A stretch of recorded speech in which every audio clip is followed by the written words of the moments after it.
เด้อมาเด้อกินข้าวเช้าเด้อ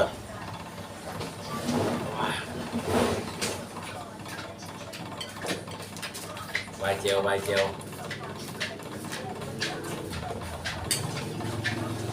ปลาซอย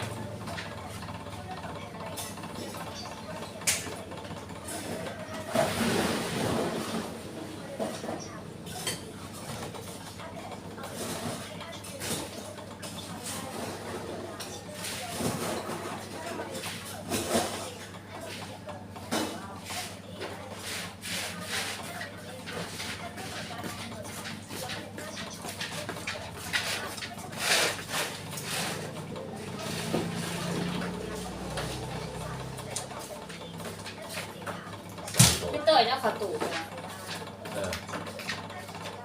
นวลเดี๋ยวมันเผ็ดดิใส่มือห้องเด้อ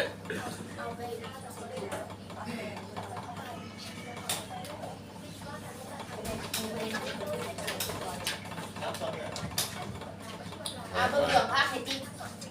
ใส่หมวกพักกันเด้อ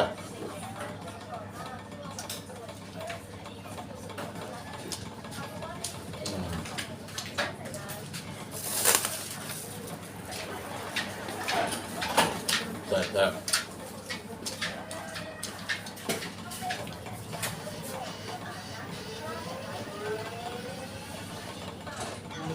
เสิร์ฟละ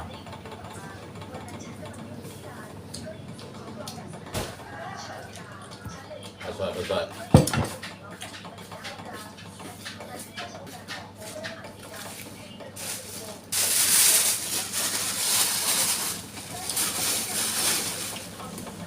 ข้าวก็ฮอดปลาก็ฮอด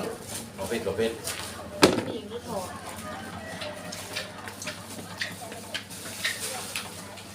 ปลาปิ้ง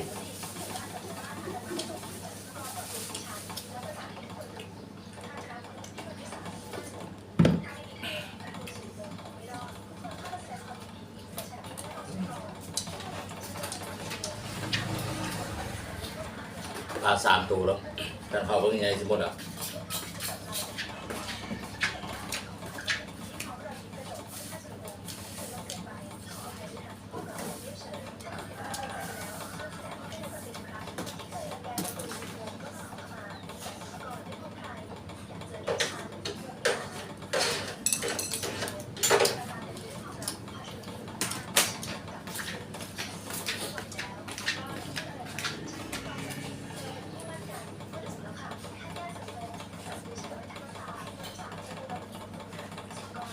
เนี่ยปลาเจอกันเขา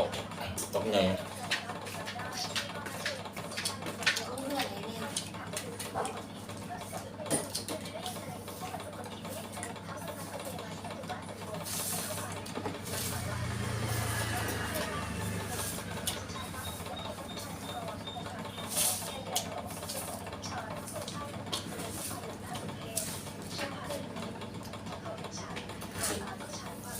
นี่ออกขึ้นก้อน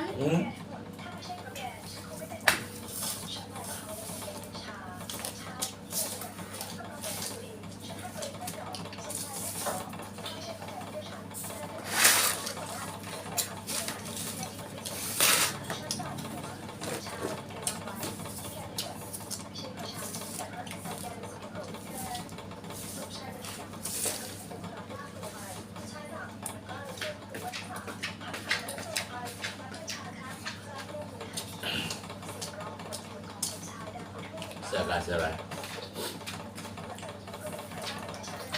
ขี้โม้